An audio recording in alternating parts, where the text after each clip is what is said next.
Monsoon सत्र पर India alliance की आज बड़ी बैठक होने वाली है। ये बैठक ऑनलाइन आयोजित की जाएगी। गठबंधन की लोकसभा चुनाव के बाद ये दूसरी बार मीटिंग है। देश की मौजूदा राजनीतिक स्थिति पर इस दौरान चर्चा की जाएगी। इंडिया अलायंस की आखिरी बैठक 3 जून को हुई थी। लोकसभा चुनाव 2024 के बाद दूसरी बार इंडिया गठबंधन के नेता आज शाम 7 बजे ऑनलाइन बैठक करने वाले हैं। इसमें देश की मौजूदा राजनीतिक स्थितियों पर चर्चा की जाएगी। टीएमसी ने पहले बैठक से दूर रहने का संकेत दिया था, लेकिन अब उसने कहा है कि पार्टी के राष्ट्रीय महासचिव अभिषेक बनर्जी ऑनलाइन बैठक में शामिल होंगे। लोकसभा में नेता प्रतिपक्ष राहुल गांधी ने तमिलनाडु के मुख्यमंत्री एम.के. स्टालिन समेत कई नेताओं से बात की थी। ये बैठक ऐसे वक्त हो रही है जब मानसून का सेशन शुरू होने वाला है। तो ये बड़ी खबर।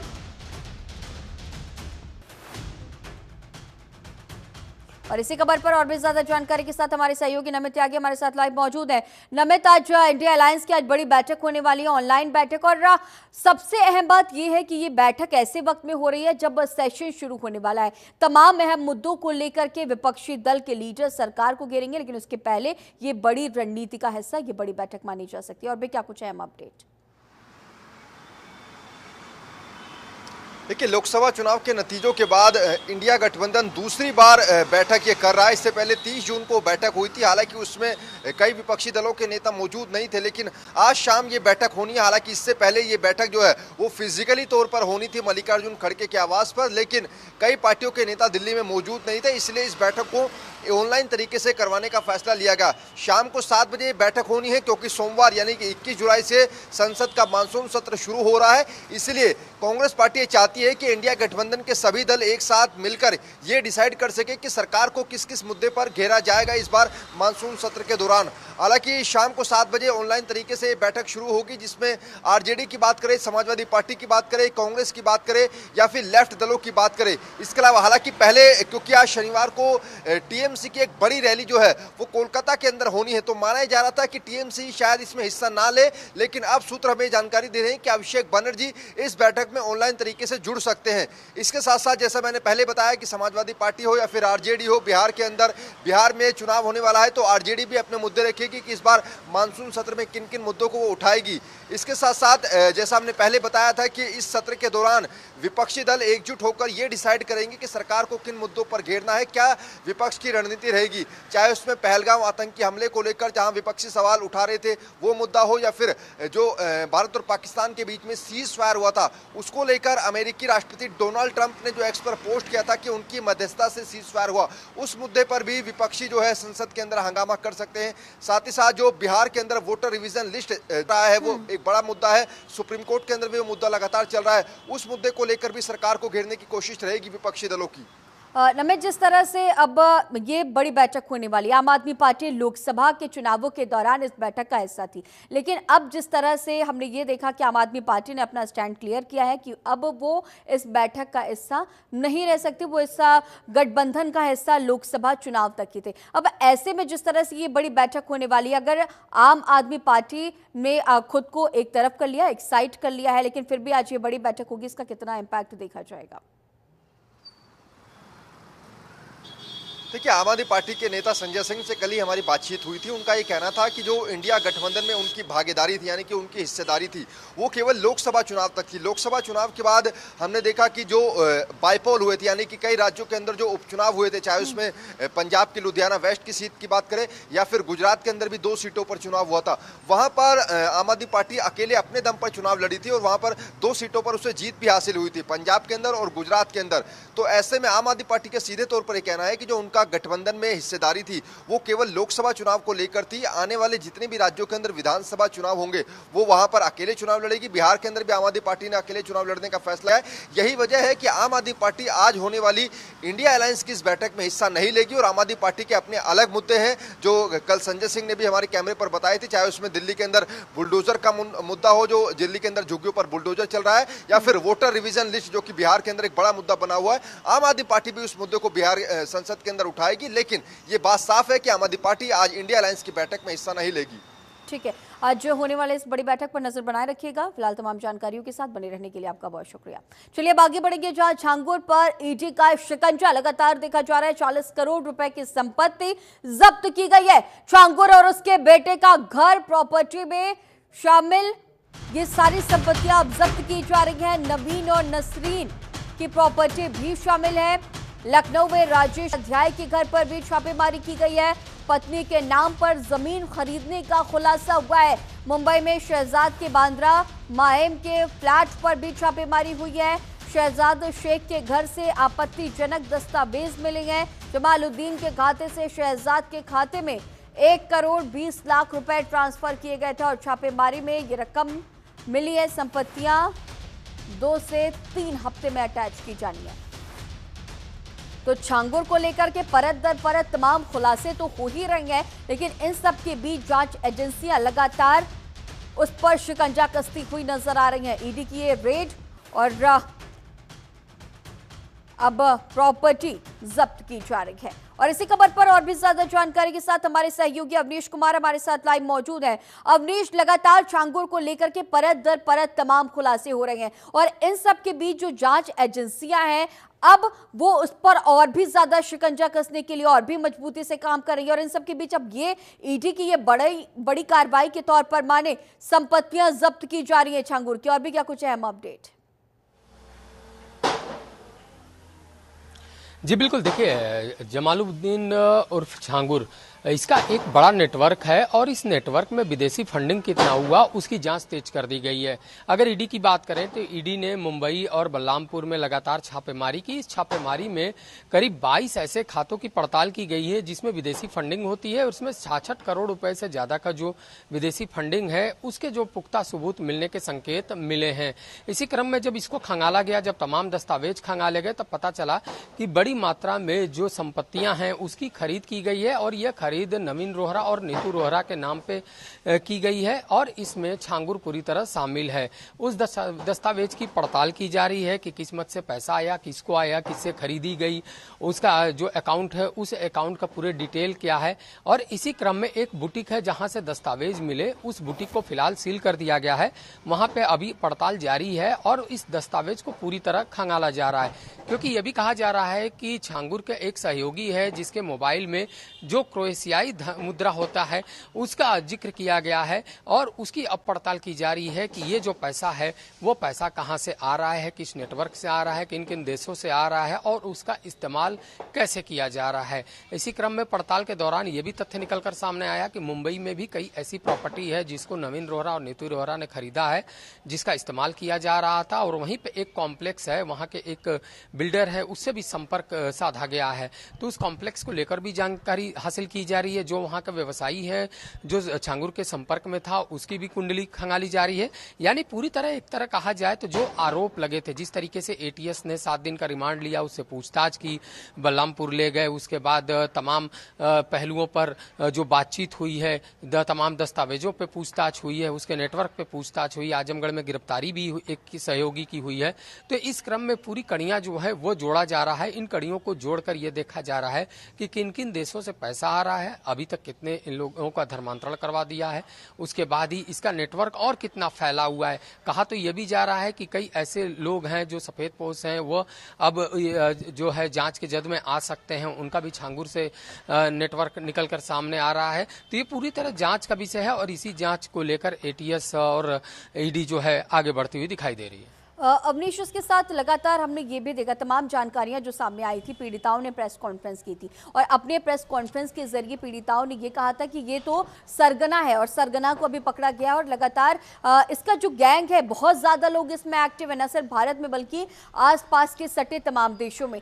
पिछली रिपोर्ट भी सामने आई थी जब हमने ये देखा कि नेपाल में 46 गाँव को छांगुर ने अपने टारगेट पर रखा था और साथ ही युवाओं पर इसका पूरा फोकस था कि युवाओं का ब्रेन वॉश किया जाए और फिर हिंदू धर्म की युवतियों को अपने प्रेम जाल में फंसाकर उनका धर्मांतरण कराया जाए। पीड़िताओं की ये साफ बयान थे। जिस तरह से लगातार परत दर परत तमाम खुलासे हो रहे हैं नेपाल को लेकर के, जो नेपाल कनेक्शन सामने आया है और जिस तरह से फंडिंग इसे की जा रही थी, इसे लेकर के और भी क्या कुछ अहम अपडेट है अवनीश? जी बिल्कुल, देखिए जब एटीएस ने इसकी पड़ताल की थी तब सबसे पहला जो कनेक्शन निकला था वह भारत नेपाल सीमा पर छांगुर चाहता था कि गजवाए हिंद बने और उसके लिए जरूरी है कि लोगों का धर्मांतरण करवाया जाए, ब्रेन वॉश किया जाए और इसमें जो नीतू रोहरा है वो पूरी तरह जो महत्वपूर्ण भूमिका में सामने आई। उस लगातार जो पीड़ित युवतियां हैं, महिलाएं हैं, उन्होंने साफ तौर पे कहा है कि ये लोग हर हद तक जाते हैं, किसी भी तरीके से ब्रेन वॉश करते हैं और हर चीज की एक कीमत देते हैं। उस कीमत के जरिए ये चाहते हैं कि धर्मांतरण हो और गजवाई हिंद की जो एक मुहिम छेड़ी गई है उसको विस्तार दिया जा सके। और यही वजह है कि भारत नेपाल सीमा के पास जितने भी गांव है, जितने भी जनपद है, वहां पे इनका नेटवर्क है। इस नेटवर्क के जरिए यह उन लोगों को तलाशते थे जो जरूरतमंद है, जो गरीब परिवार से आते हैं, जो जिनकी कोई मदद नहीं कर पा रहा है। तो ऐसे में उन लोगों की मदद के लिए लोग आगे आते हैं, उसके बाद इनका ब्रेन वॉश करते हैं, फिर इनका धर्मांतरण करवाते हैं। तो एक पीड़िता ने तो यहां तक कहा कि ये सिर्फ एक या दो लोगों की बात नहीं है, ये करीब 4 से 5 हजार जो युवतियां हैं उनको फंसाया गया है इस धर्मांतरण में और तरह तरह की जो यातनाएं हैं वो भी दी जाती है। अगर आप धर्मांतरण को नहीं स्वीकार करते हैं तो उनको साथ यातनाएं दी जाती हैं।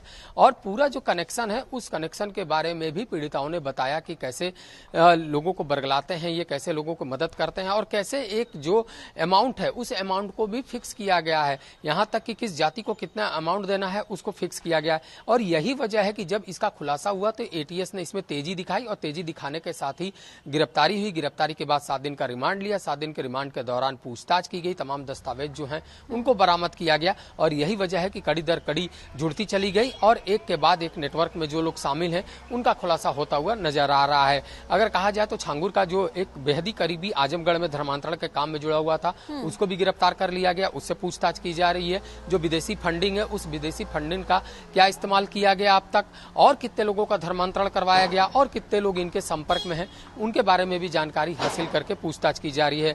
तो पूरी तरह जो तफ्तीश है, जो जांच है उसको आगे बढ़ाया जा चुका है और इसमें यूपी एटीएस भी शामिल है, इसमें ईडी भी शामिल है, आईबी भी अपनी तरफ से निगरानी रखे हुए है और निगरानी रखने के साथ ही पूरे मामले की जांच को आगे बढ़ाया जा रहा है। फिलहाल जो जिस तरीके की कार्रवाई हो रही है उस कार्रवाई पे तो यही कहा जा रहा है कि छांगुर के जो शिकंजा है वो लगातार कसता जा रहा है। जो उसके लोग हैं, जो अवैध कामों में जुड़े हुए हैं, जो विदेशी फंडिंग हो रही है उस पर शिकंजा अब कसता हुआ नजर आ रहा है। और यही वजह है कि मुख्यमंत्री योगी आदित्यनाथ लगातार इस पर जाहिर कर रहे हैं कि किसी भी तरीके से जो अवैध धर्मांतरण का मामला है उसको बर्दाश्त नहीं किया जाएगा और जो कार्रवाई हुई है उस कार्रवाई को भी वह सामने रख रहे हैं और बता रहे हैं कि इस तरीके की हरकत उत्तर प्रदेश में नहीं बर्दाश्त की जाएगी और जो भी दोषी है, जो भी इसमें शामिल है, उसके खिलाफ सरकार सख्ती से पेश आएगी। ठीक है अवनीश, आगे भी आपसे अपडेट्स लेंगे। फिलहाल तमाम जानकारियों के साथ बने रहने के लिए आपका बहुत शुक्रिया। और मध्य प्रदेश में पिछले लंबे समय से सत्ता से दूर कांग्रेस सरकार में वापसी को लेकर हर तरह से कोशिश कर रही है। अब आगामी विधानसभा चुनावों को लेकर कांग्रेस एक बार फिर मिशन 2028 की तैयारियों को लेकर अभी से जुट गई है और इसे लेकर कांग्रेस अपने विधायकों के साथ आगामी 21 और 22 जुलाई को मांडू में चिंतन शिविर आयोजित कर रही है। इसमें विधायकों के साथ मध्य प्रदेश के तमाम मुद्दों पर मंथन के साथ आगामी रणनीतियां तय की जाएंगी। तो मिशन 28 को लेकर के अभी से पूरी तैयारियां की जा रही हैं। 21 और 22 जुलाई को कांग्रेस का चिंतन शिविर होने वाला है।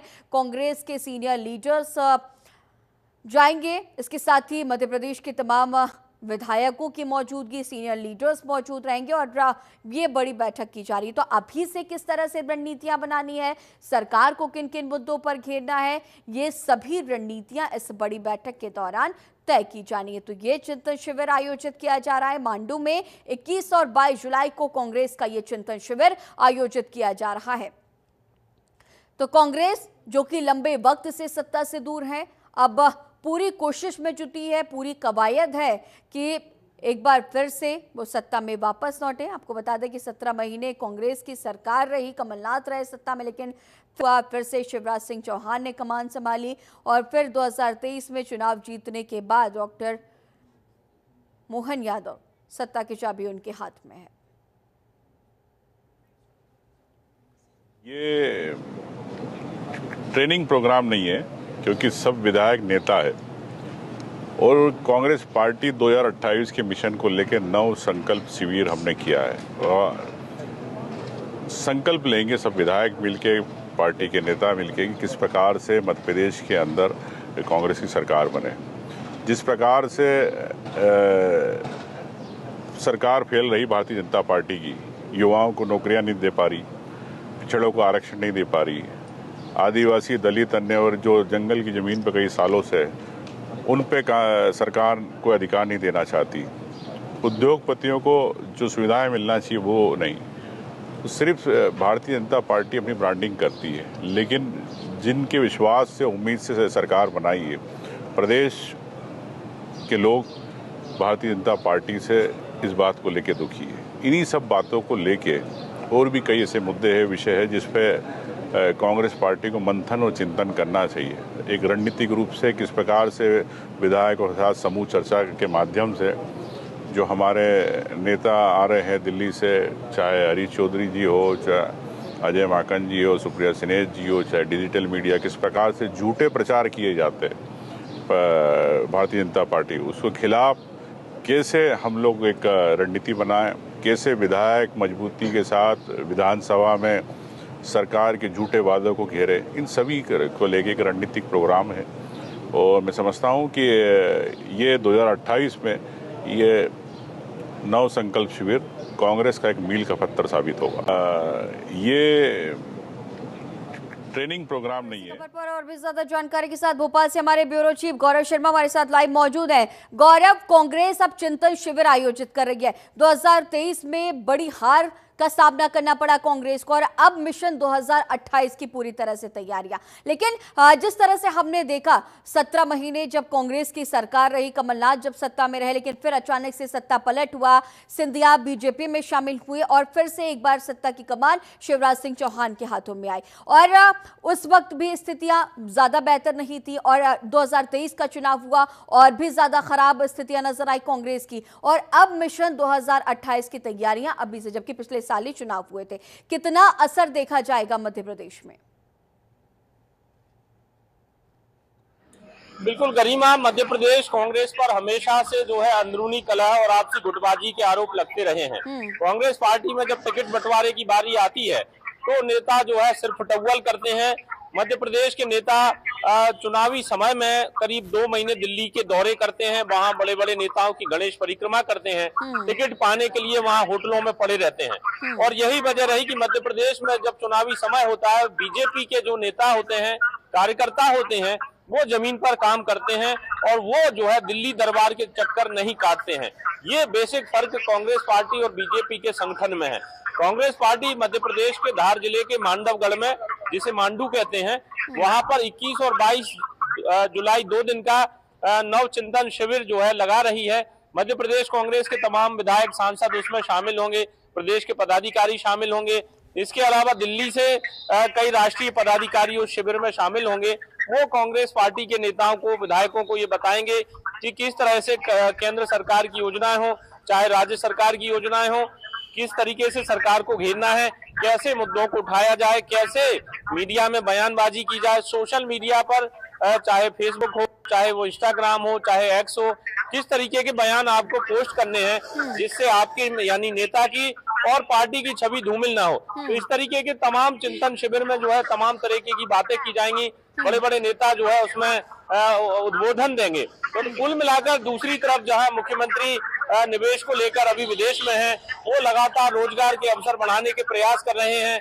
मध्य प्रदेश में लाडली बहना योजना लगातार चल रही है। दिवाली के बाद 1500 रुपए महीने खाते में आएंगे और मुख्यमंत्री ने कहा है कि इसे बढ़ाकर 3000 कर देंगे चुनाव तक, 2028 तक। अब गरिमा, आप खुद सोचिए कि एक तरफ कांग्रेस पार्टी जहां संघर्ष करती दिखाई देगी, दूसरी तरफ सरकार जहां 3000 रुपए महीने महिलाओं के खाते में डालेगी, तो आप खुद सोचिए कि वोटर किस तरफ मूव होगा। ये बड़ा एक सवाल बना हुआ है गरिमा। निश्चित तौर पर गौरव, आगे भी आपसे अपडेट्स लेंगे। फिलहाल तमाम जानकारियों के साथ बने रहने के लिए आपका बहुत शुक्रिया।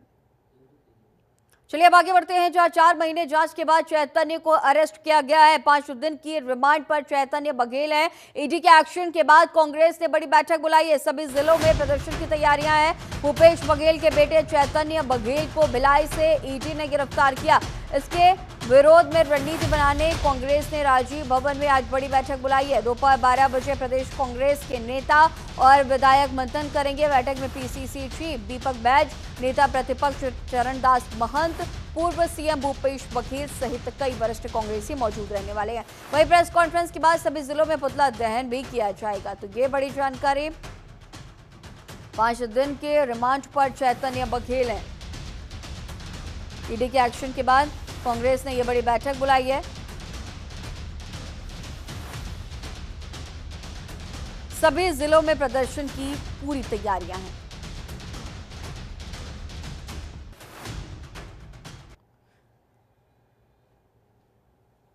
तो 4 महीने जांच के बाद चैतन्य को अरेस्ट किया गया है।